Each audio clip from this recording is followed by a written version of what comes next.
उन्हईअ जी इज़्ज़त उन्हईअ जी अज़मत अमड़ नबीअ जी अज़ीम आहे। उन्हईअ जी इज़्ज़त उन्हईअ जी अज़मत अमड़ नबीअ जी अज़ीम आहे।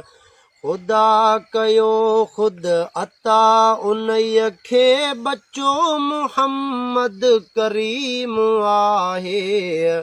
उन्हईअ जी इज़्ज़त उन्हईअ जी अज़मत अमड़ नबीअ जी अज़ीम आहे। जो नव महीना नबीअ मुकर्रम रहायो जी जलो पेट पंहिंजे। हजर शजर उन अॻियां झुकी पिया हजर शजर उन अॻियां झुकी पिया अमाई नाज़े हरीम आहे। उन्हईअ जी इज़्ज़त उन्हईअ जी अज़मत अमड़ नबीअ जी अज़ीम आहे। अमड़ अंगण ते हो आयो आदम ॾियण मुबारक मिठल अचण जी। अमण अंगण ते आयो हो आदम ॾियण मुबारक मिठल अचण जी। खलील आयो मसीह आयो खलील आयो मसीह आयो अमड़ ॾे आयो कलीम आहे। उन्हईअ जी इज़्ज़त उन्हईअ जी अज़मत अमड़ नबीअ जी अज़ीम आहे। है किरोड़ अमड़ियूं कटियूं कजन भल मथे मुहम्मद जी माओ आहे।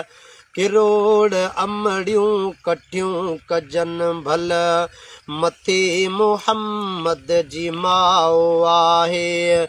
ईमान वारी इकान वारी मञे न जो सो सकीम आहे। उन्हईअ जी इज़्ज़त उन्हईअ जी अज़मत अमड़ नबीअ जी अज़ीम आहे। नबीअ जी निस्बत मिले जंहिं खे उहो ई बरतर उहो ई बाला। नबीअ जी निस्बत मिली जंहिं खे उहो ई बरतर उहो ई बाला।